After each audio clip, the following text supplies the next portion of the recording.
People who are not doing anything have a lot of time on their hands. I do not have time to criticize you or profit it off of your failure if I'm focused on what I need to be doing. Again, I always say on here, I'm not talking about holding people accountable for what they do. If they're wrong, they're wrong. But what I'm talking about is you spend most of your time in people's DMs, in people's comment sections, criticizing how they do their lives, do things and function in their lives. You're all focused. And in order for you to be effective in our society and culture, is that you have to recognize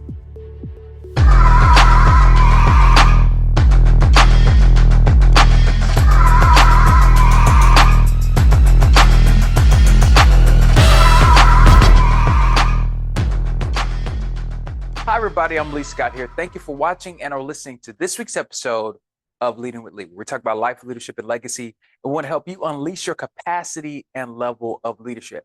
Before I start this episode, if you have not done it yet, go and subscribe to Leading with Lee on YouTube and all podcasting platforms. Well, I'm so excited to share this topic today because it's something I've been thinking about for a while, and I feel like I always say that here on Leading. But this topic today is unique in a lot of ways because if we look at our society and culture today, there's so many things that are happening that are so subversive, that are disappointing. We've seen all these things that are happening around the world, whether it relates to wars that are happening around the world, whether it is ethnic or cultural or societal. We're seeing so many things happening in our world. And even here in America, we are seeing tribalism become the main course in American culture, where depending on where you live and where you are or what your beliefs are, those things are driving home how people see themselves and how they see their fellow Americans. And one of the things that I want to talk about today is that in spite of all of these things, I want to give you my topic that I believe that dignity is divine. Dignity is divine. I'm going to give you my 4 points today before I define dignity. And they are, number one, preferences are okay and can evolve. Number two, be true to who you are, or be true to yourself. Thirdly, empathy for your adversary can be potent. And fourthly, you may have the cure for someone's ignorance. Now, let's define first and foremost what dignity is. I looked it up, and Webster defines dignity as the state or quality of being worthy of honor and respect. And as I was stating, we are living in a time where so many people are dealing with a level of dishonor, whether it be generationally, whether it be interculturally or ethnically or a community base. We're seeing a level of dishonor that is quite alarming. And I've been thinking a great deal about this because as here in America, as we go into an election year, there are elections that are happening around the world. We have to see past people's complexities and try to get to the heart of the matter. And I think that that's important for us to talk about today. So to my first point today is preferences are okay and can evolve. One thing that is true of all mankind is that all of us have preferences, whether it be where we live, what food we enjoy, how we do things, why we do things. All these things are preferences. They are not necessarily things that has to be the way they are, but they are preferences and ways of life. You have a preference that is based on the culture or environment that you grew up in. There's some things that just is something normal for you because you grew up in an environment that suggests to you that that was the way that you do things. And those preferences can be impacted in ways where it can change and it can evolve. And one of the things that I thought about in coming into this episode today was, for me personally, is that in my own life, I've seen how my preferences have changed. The things in my life has changed. How I often, when I lived growing up here in Mississippi, there were certain things that I didn't eat. There were certain things that I did not experience. There were certain things that I did not do a lot. And one of the things that I've always loved as far as food is concerned was I've always loved Chinese and Japanese food. If anybody knows me well, they would know that I love Chinese and Japanese food, but I also love seafood. I love seafood. And I deeply enjoy going to really good seafood restaurants. If you got a great seafood restaurant, let me know because I enjoy seafood. And one of the things that I've seen in my own life that is evident is that my preferences for seafood has changed over time. My appetite for seafood has changed over time. And I think a lot about how in recent years, probably in the last decade of my life, I've become a fan of sushi in particular. I really love sushi. I actually enjoy it quite a bit. And I had this experience when I was in Brazil where I had Japanese sushi. And when I had Japanese sushi, it was very different from how I've experienced it here in the States. And I noticed that the ingredients and things that they add in the sushi was based on the American culture or the American way of eating this certain particular food. And so I said to myself, oh my gosh, I enjoyed the sushi here, but I almost prefer sushi in America because of the things they added to it, that it wasn't typical to have fried rolls, that most of those rolls that I had were very fresh and very clean and did not have so many additives in them, but that was a byproduct of the cultural understanding that they had in that space. And one thing I realized was, oh, I have a preference for some of the extra stuff that I've gotten at sushi spots here in the States. It's from the extra things that I've experienced with sushi here in the States. And I had to keep in my mind, oh, well, that's something, that's a preference. It can evolve, it can change. I can become more healthy in my pursuit of sushi. I can become more productive in my pursuit of sushi. But I like to use this analogy in this conversation that I think we all can understand is all of us have been in a Baskin Robbins or any type of ice cream shop. And anytime you go into an ice cream shop, there are tons of flavors. There's vanilla, there's Rocky Road, there's chocolate, there's strawberry. There are house flavors that those places might have. They might have birthday cake flavor, and they may have a lavender flavor. They may have a caramel flavor ice cream. And all of these options are in front of you. And when you have all these options, you can choose based on what you want. You can get 2 scoops. You can get 3 scoops. You can get 1 scoop in a cone. You can get a waffle cone. You can choose to get it in a bowl. You can get a banana split. You have all these options, but you can choose based on your preferences. It doesn't mean that the other types of ice cream are bad. Personally, I'm not a fan of chocolate, or excuse me, mint chocolate. I've never been a fan of mint chocolate, but that's someone's preference.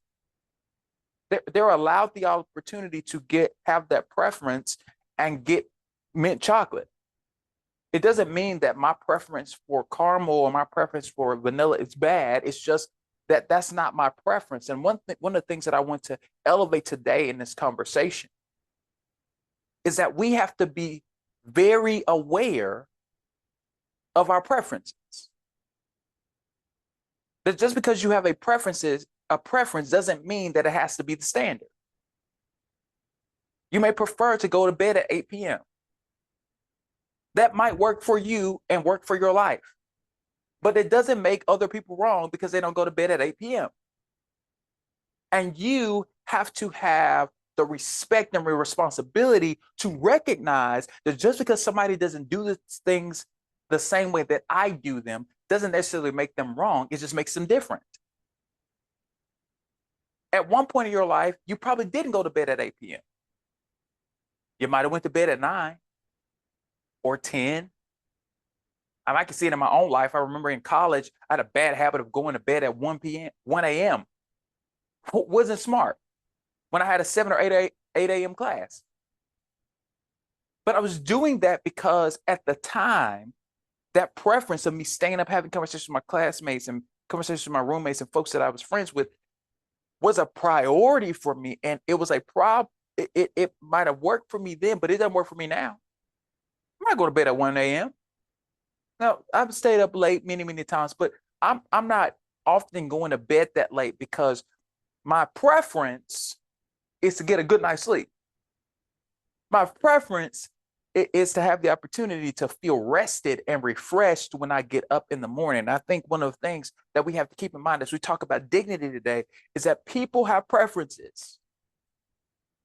You have preferences. It's okay to have preferences. And your preferences can change. When I was younger, I thought that I had preferences for certain things in relationships and friendships and different things like that. Those things have evolved and changed. My priorities have shifted. Why? Because through my life experiences, I have a different view and different perspective about the world and how I should show up in it. And I think that's important to keep in mind is that you and I are always evolving. Even as I'm speaking right now, you are evolving. You are changing as I'm speaking. You're becoming a new person, a different individual as I'm speaking right now. Your life is changing. Doesn't mean that you're wrong because you're changing. It just means that you're growing. And in order for us to be impactful in our society and culture, we have to recognize that our evolution and our transformation is necessary. And our transformation is a part of the process of dignifying other people. Because that's what's important. A second point, be true to yourself. Be true to yourself. As we probably know, historically speaking, America was at the vanguard of the motion picture revolution. We understand in the early 1920s, we start to see how the camera and motion pictures was being filmed and produced. We see some early motion pictures where people like Charlie Chaplin and all these individuals started to use motion picture as a median of sharing entertainment in our world. And I thought about some of the great filmmakers of the early 20th century, and throughout the first 50 or 60 years of the early 20th century, how you people had people like Alfred Hitchcock and Orson Welles and Brigman. All these people shaped the early days of film in our society and culture. But even here in the modern era, I just thought about some filmmakers, and I'm going to talk about many of them who learned this art, learned this median, and they have been very signature in how they shoot film and how they shoot the things that they do. And they've become really intentional in how they produce and show new things in our world. We know the legendary director Steven Spielberg. Steven Spielberg is known for movies like Jaws and E.T., and he's known for so many, the Jurassic Park movies, and he's quite known for his fantasy and sci-fi in his movies. And even to the point with Spielberg, one of the things that he uses a lot in his movies, he used wide lens shots a lot in his movies. He likes to have bigger shots in his movies. That's something that he gravitates to. Martin Scorsese, who's known for having a very ethnocentric view of telling Italian stories in a lot of his films, and he's known for centering Italian characters in his film. In a lot of mob type movies, he's known for dark comedies, and he's also known for frequently using slow motion and freeze frames in his movies. That's something that he is absolutely known for. You know, it's a Scorsese film because of how he does that and relates to film. We also see this with Wes Anderson. Wes Anderson is known for being very eccentric in how he produces films. He's been known for having unique visuals and how he uses ensemble casting and dialogue in his movies. And we've seen the absurdity of how he uses some of the things that he does in movies. We see this with Black filmmakers like Spike Lee and Ava DuVernay and folks like Ryan Coogler, who often center underserved and overlooked people in their films. We often see with DuVernay, she often centered Black women, that intersectionality of Black women in her films. We see with Spike Lee in particular, he explores the idea of Blackness and race in his movies. He's always doing that in his movies. He's an iconic director with movies like Do the Right Thing and Malcolm X and just different films that he has done throughout the years and he's done some great things to transform our society and culture and actually center the Black narrative. He satirized the Black life and Black narrative within American culture and addressing those issues that Black folks deal with. We see that with Cooler even centering Black masculinity in a way in his films, how he has dealt with the Black man in some ways and humanizing Black men in a way in his film. We see this with Catherine Bigelow, another phenomenal director. Catherine Bigelow is an Academy Award-winning director who is known for her action shots and her use of mobile and handheld cameras. We see that with Quentin Tarantino, who is known for his stylized violence and his significant amount of profanity that he uses in movies. We see it with Christopher Nolan, how he uses the metaphysical in his movies, and he used existentialism in his movies.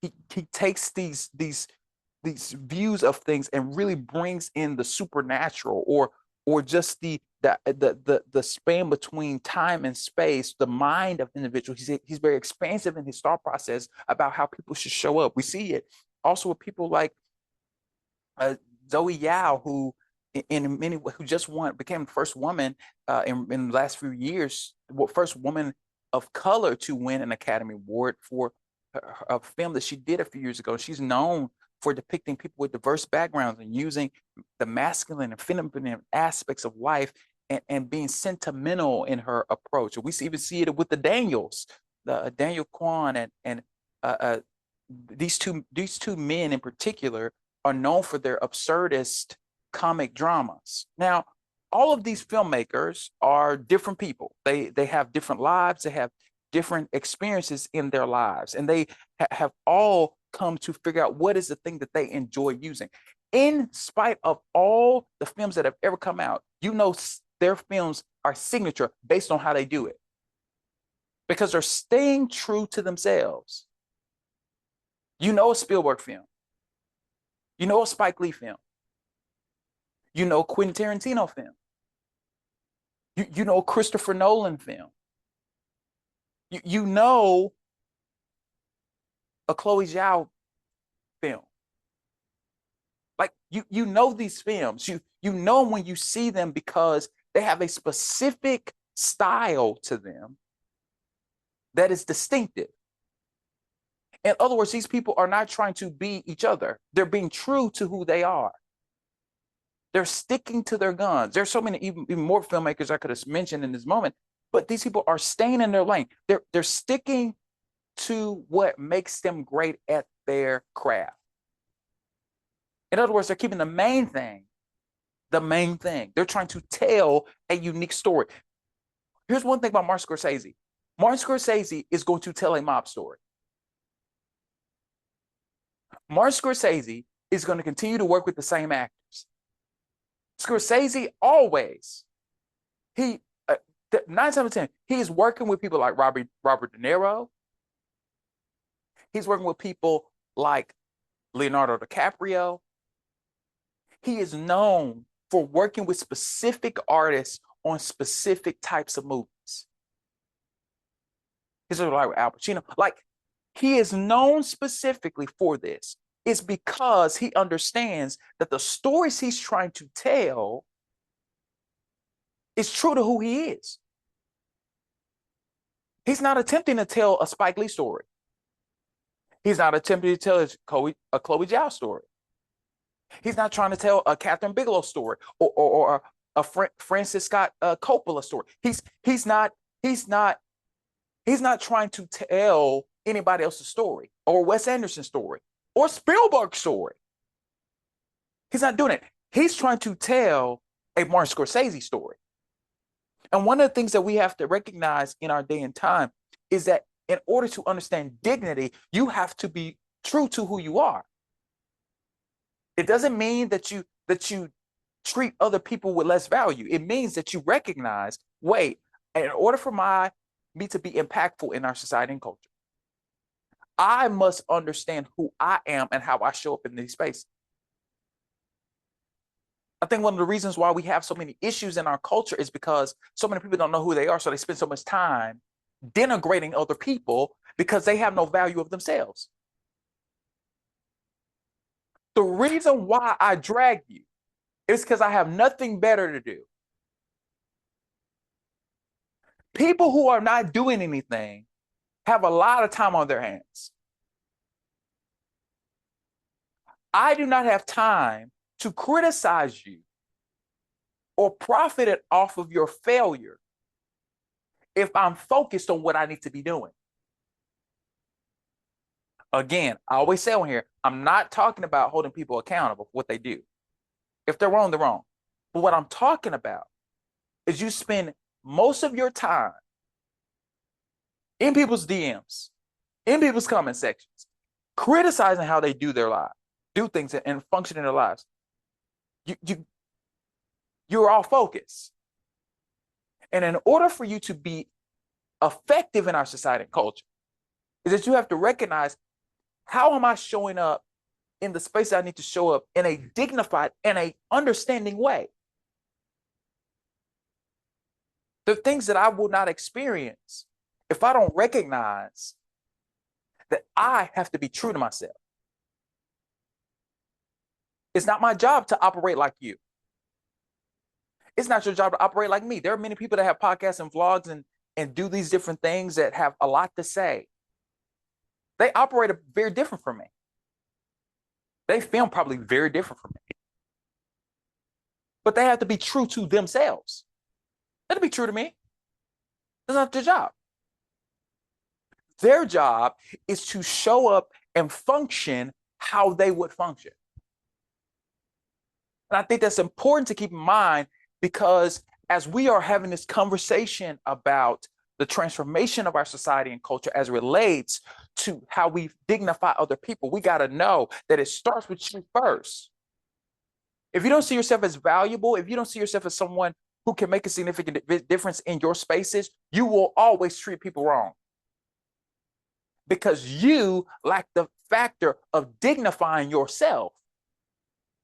You have not dignified yourself. So it's easy for you to not treat other people with dignity. It's easy. Because you don't see yourself as valuable. You have not reconciled with what's happening on the inside of you. I had a conversation with a friend of mine recently, and she reminded me of something I said in the first Leading with Lead. And one of the things I said is that leaders who have resolved the conflict within themselves are not intimidated by other people's talents or gifts. That's what real leadership is. I am okay and secure enough. I am true to who I am, that I can allow our collaboration not to undermine what we do, but enhance what we do to collect. I think this is some of the reason why certain societies do not succeed, because they fail to understand the power of collaboration. You got too many Lone Rangers. You got too many people trying to do it on their own. And what's happening is they're failing to understand that trying to be that Lone Ranger does not get you anywhere. It's recognizing the true reality of who you are and knowing that when I show up, you're going to know it's my work because it's me. It's an expression of who I am. At the same time, I'm not intimidated by my unique collaboration with you. I'm not thrown off by the opportunity for us to engage in a productive way that shows up in our society and culture and actually makes a difference in our world, because I'm not intimidated. I know who I am. I know why I'm here. I know why I'm engaged in the way that I'm engaged. And that's important for you and I to understand. As we are going forward in this conversation, you got to keep that in mind. These directors aren't thinking about how these other directors are doing. They admire one another. They respect each other's work. But the Daniels are not sitting there saying to themselves, you know what, man, we need to steal these ideas from people like Spike Lee or Wes Anderson. Now, they might be influencing each other. They might be picking up gems from each other, but they're not intimidated by doing what they already are good at. They found their lane. What is that lane for you? What are you doing to actually treat people well? Again, you cannot dignify people if you don't recognize who you are. You can't dignify people. If you don't know who you are truly, you cannot treat people with dignity. Even people you don't like. And we're going to talk about that more even later. Even people you don't get along with in particular. You cannot dignify them if you have not come to a place of truly knowing yourself. That's important. And it's significant to keep in mind. But I'm going to take a break right here. We'll be right back after these messages. Hi, everybody. Lee here, and I want to give some information to you. Do you need someone to host an event or come and speak at your event? You can now book yours truly. Book me for your event by visiting www.leeascott.com. I am so excited to connect with you and do work with you. Much love, and let's get started. Want to promote your business, products, or services? Email me at scottconsultations@gmail.com. I would love to push forward the banner of what you're trying to accomplish, whether it is a product, whether it's your services or your business. I would love to work with you and be an advocate for what you're doing in your respective spaces. Thank you, and I look forward to hearing from you. And we are back. I'm so grateful that you've been watching or listening to this week's episode of Leading, because I really think that this episode is kind of important right now, that I'm talking about something that we don't often hear a lot of conversations about, but I think it's important for us to keep in mind, especially as we move forward throughout this year, that we're going to have to be okay with being uncomfortable with people that may or may not agree with us, that may or may not have the same perspective as us, that may not see the world the same way as us. We have to be okay with being uncomfortable. In the last episode of Leading, if you watched it or listened to it, one of my dear friends said something that struck me and has stuck with me. Charity Bruce said, we have to be okay with being uncomfortable. She's right. We have to be okay with that.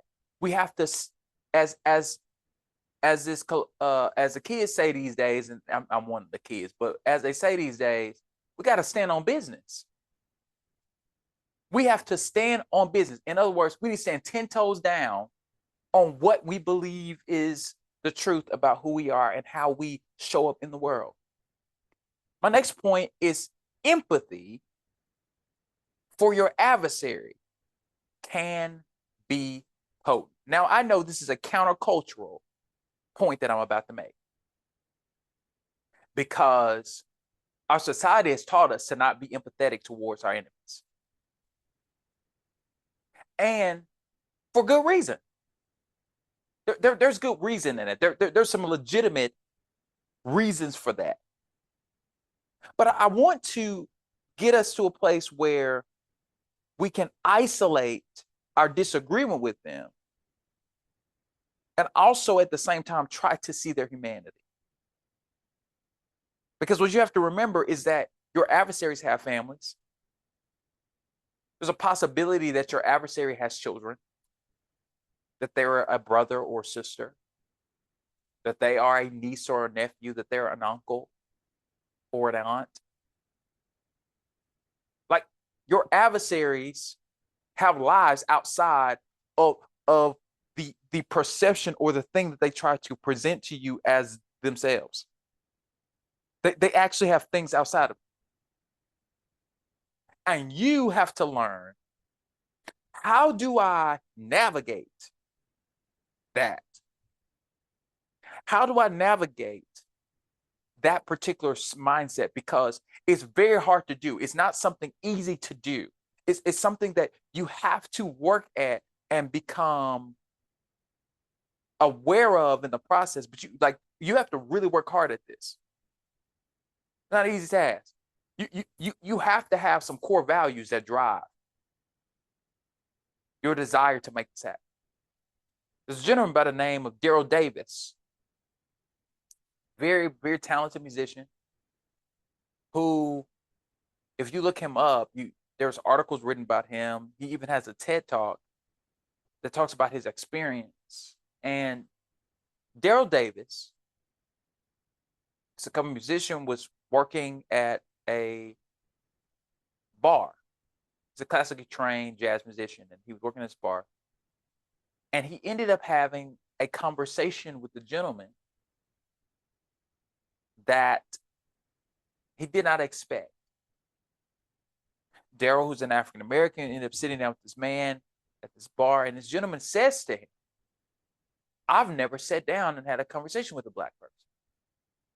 Kind of find out in this conversation, this gentleman actually was a member of the Ku Klux Klan.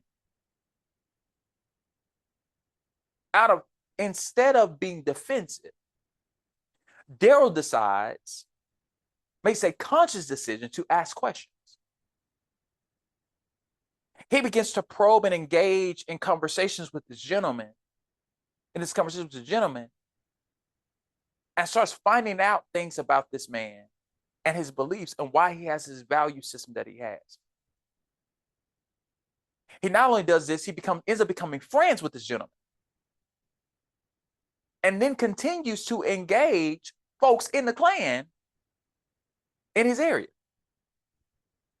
Through this engagement, he ends up pushing many of these gentlemen to leave the organization because of their beliefs about Black people or Jewish people or people that were not like them. He started dismantling these things through conversations. He even wrote a book in 1998 called Clandestine Relationships, A Black Man's Odyssey in the Ku Klux Klan. I'm not here to promote his book, but you probably go find it. And in the process of him doing that, this man challenges us to think about how in the world can a Black man, who quite clearly is most likely descendant of slaves, is more than likely has family members very close to him who have experienced racism firsthand. He himself probably has experienced racism firsthand and bigotry firsthand. Yet this man goes into the bowels of the Ku Klux Klan.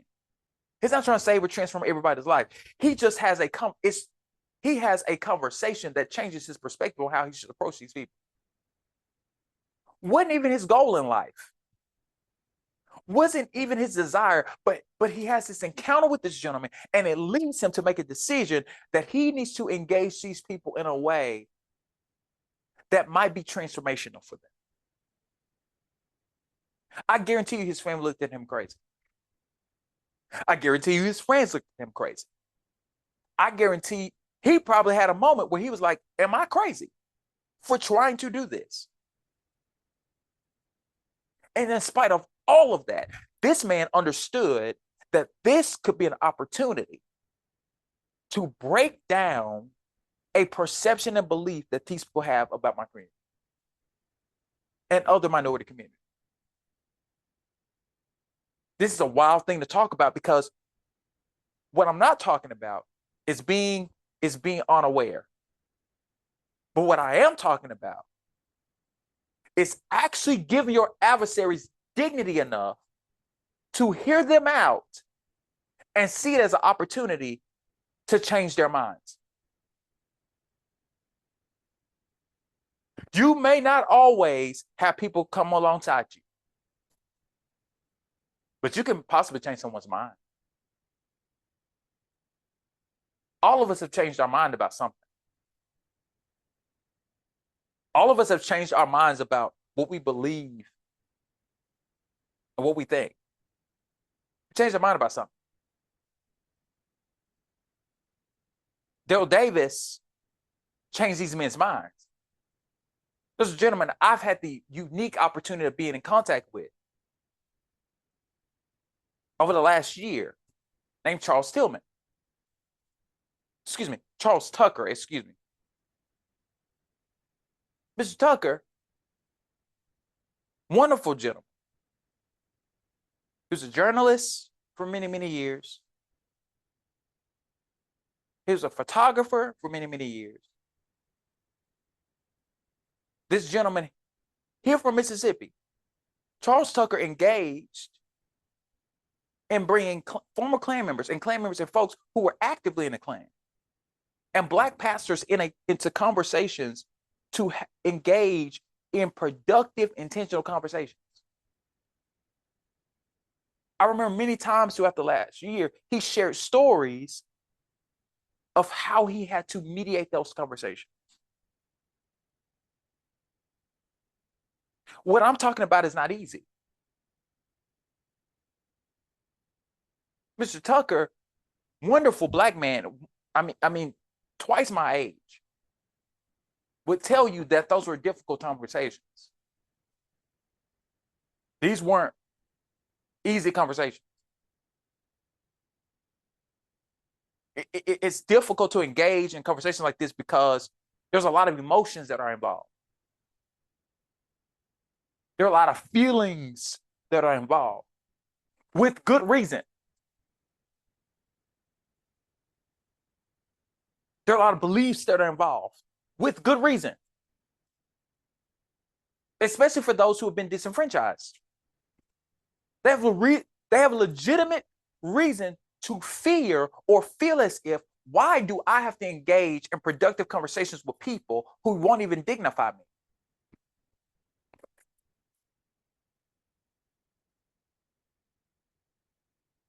The interesting part about this is that in those conversations, you start finding out, oh, these people they don't feel dignified either. Their belief is driven by fear. Their belief is driven by the fear of the unknown. Their belief is driven by a misguided belief that they are going to lose something.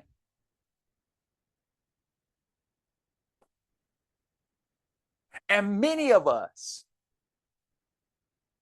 are afraid of losing something. All of us have that fear, especially when you have accomplished or gotten things that you, in your mind, in some cases, you feel like you don't deserve. We all have that fear. We all have that fear of getting a phone call and say, hey, we're going in another direction. Hey, we're going to lay you off. Hey, I'm leaving you. This relationship is over. Hey, this marriage is over. Hey, this friendship. We all have that fear because it's fundamentally human.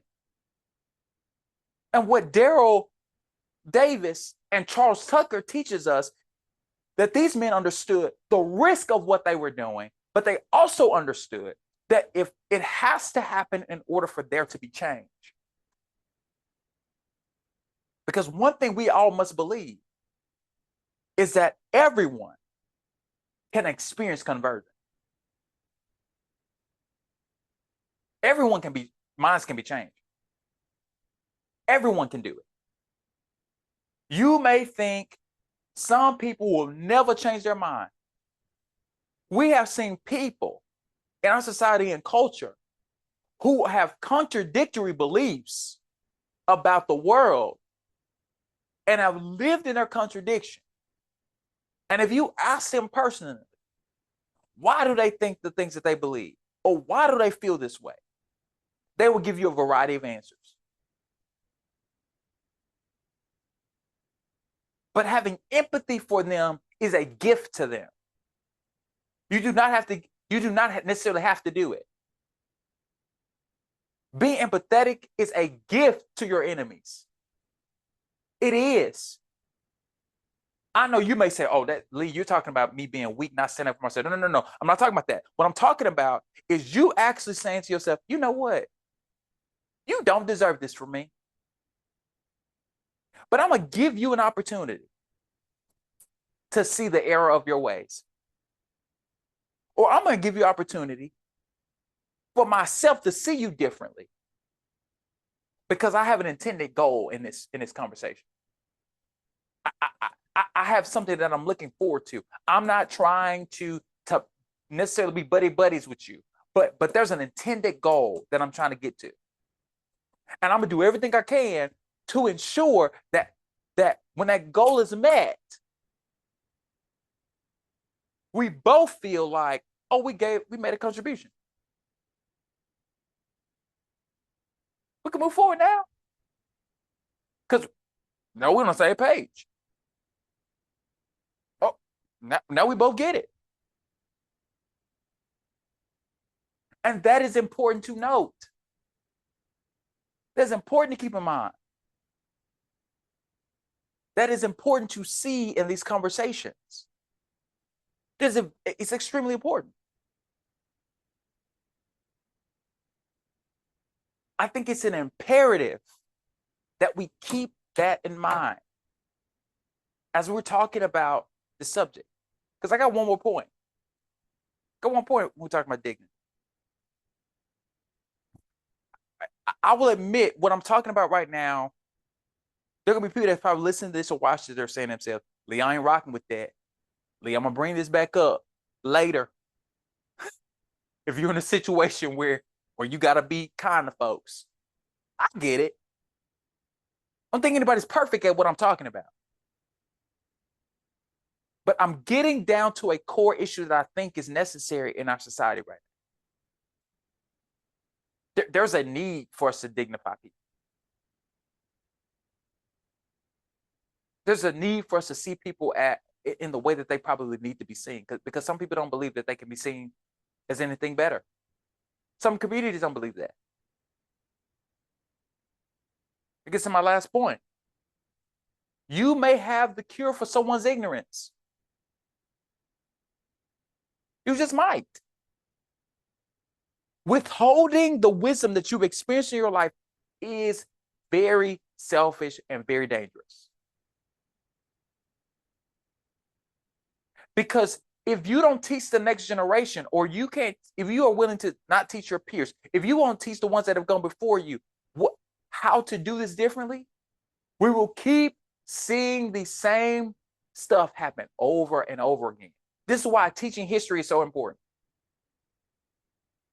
This is why access to information right now is so important. Because we are going to fall into the trap of repeating the same foolishness that we've seen in the past if we don't know. You can cure somebody's ignorance in a variety of ways. Because I believe that exposure is power. Exposure is so powerful. It's so powerful. It has a way of expanding your horizon. It has a way of changing your lens. There's a reason why the dashboard in your car is bigger than the rearview mirror. There's a reason why. Because what's in front of you, you have to see it. It's more in front of you. As you get further away from the stuff in your past, you start to see that there's more. There's more in front of you. But you got to be able to see it.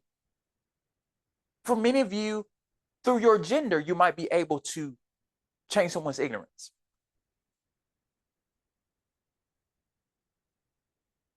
I'm a cisgender male. There are things that I don't understand that women experience or trans folks experience. I don't know what that's like. But someone teaching me or explaining to me could be power for me.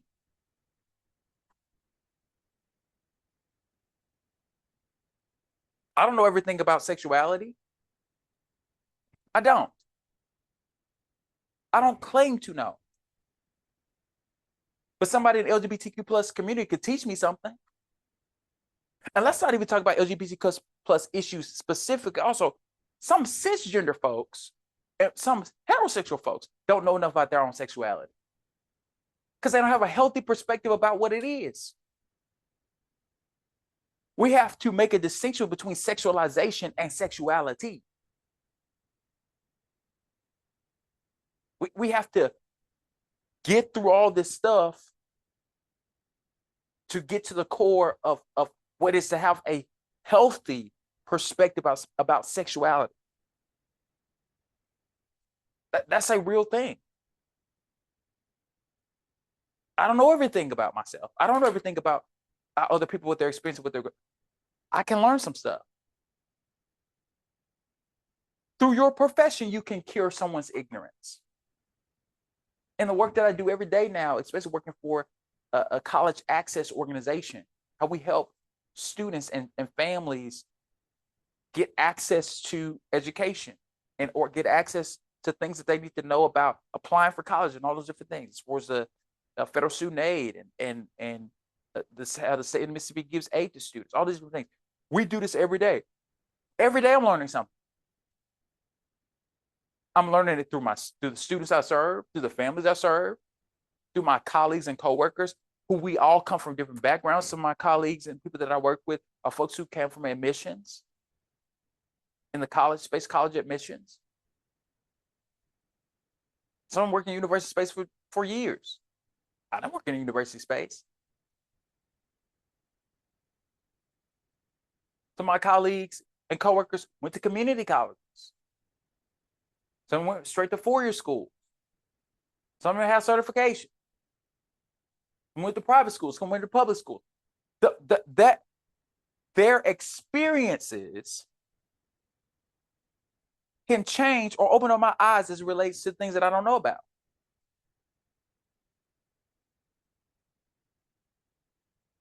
You can cure people's perspective about your community or your neighborhood. There are things that people believe about the area that I grew up in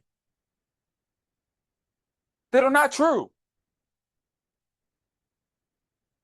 And that might be true for you.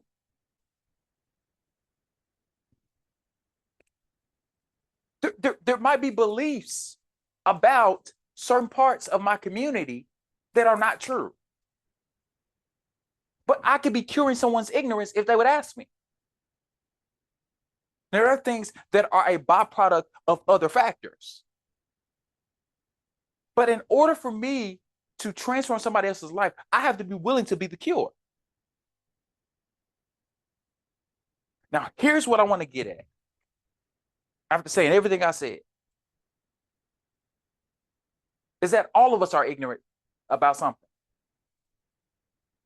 Ignorance is not a bad thing. Ignorance means that you don't know.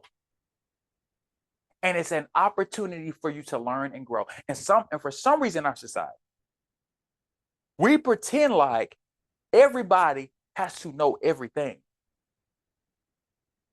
If you knew everything, you wouldn't need anybody. So why are you trying to operate as if you are the end all be all of everything?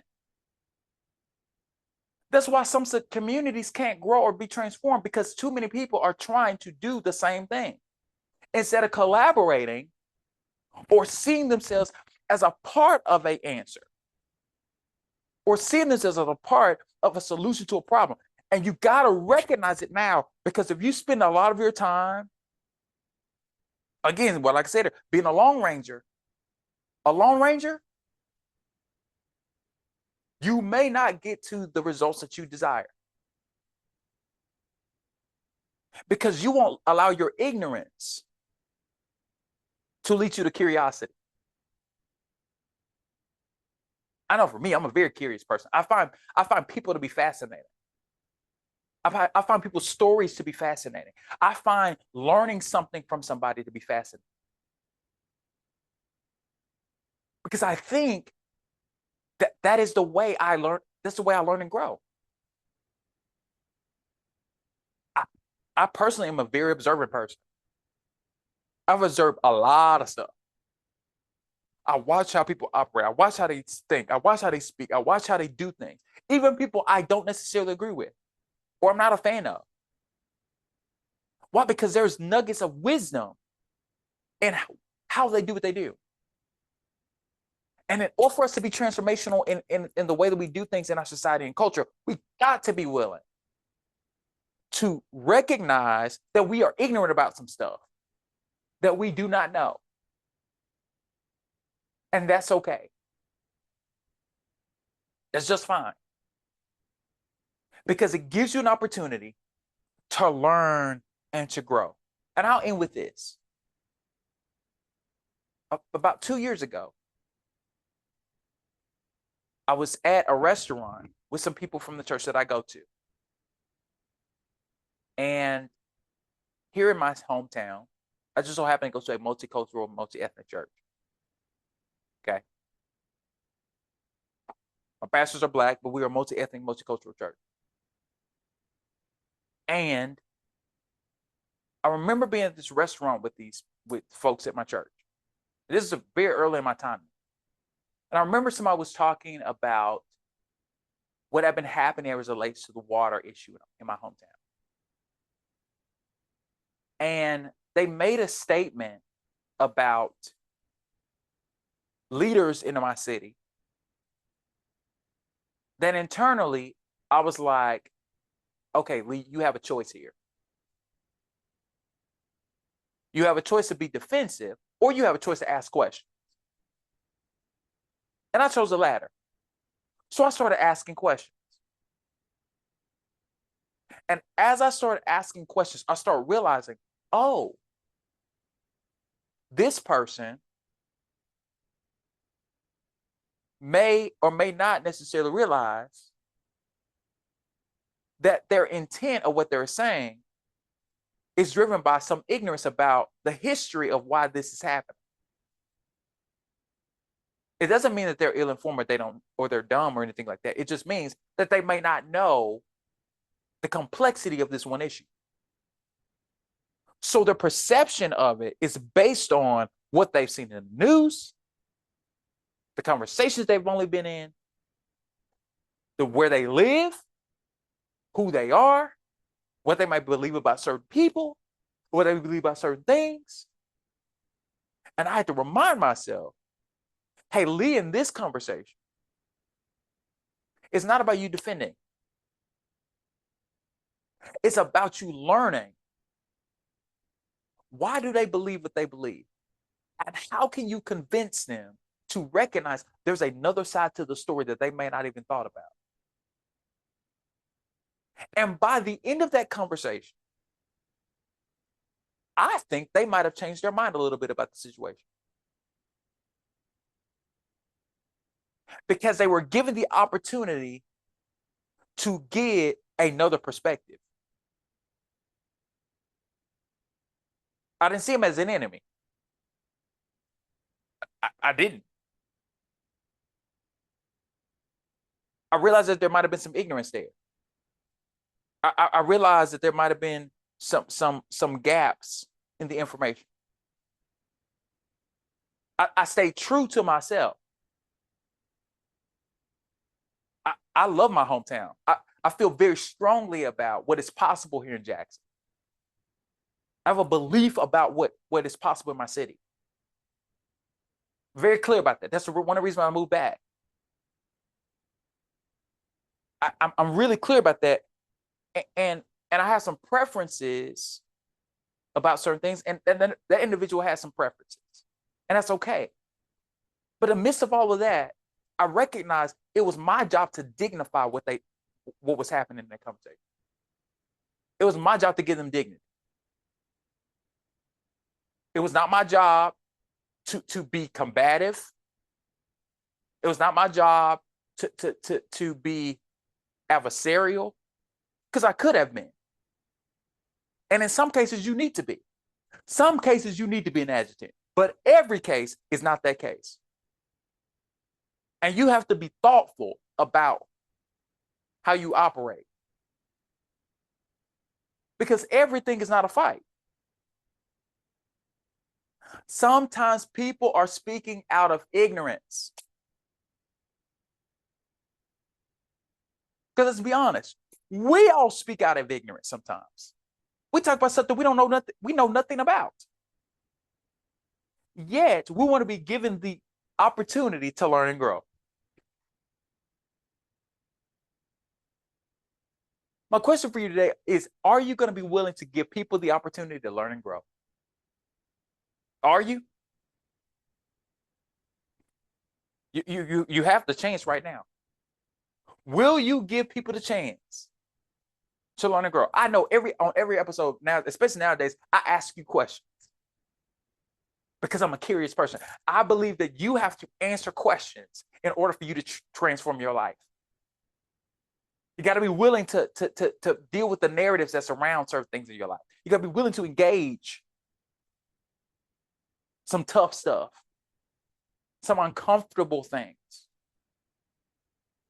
because that leads to transformation and change. Much love. Go show some people some dignity. I'll see you next time here on Lead to Believe. Peace. Thank you for watching and or listening to this week's episode of Leading with Lee.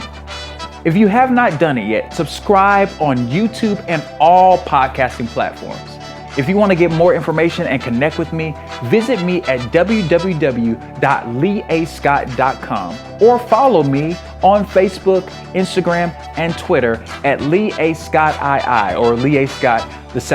So, thank you for watching. Much love, and let's get started.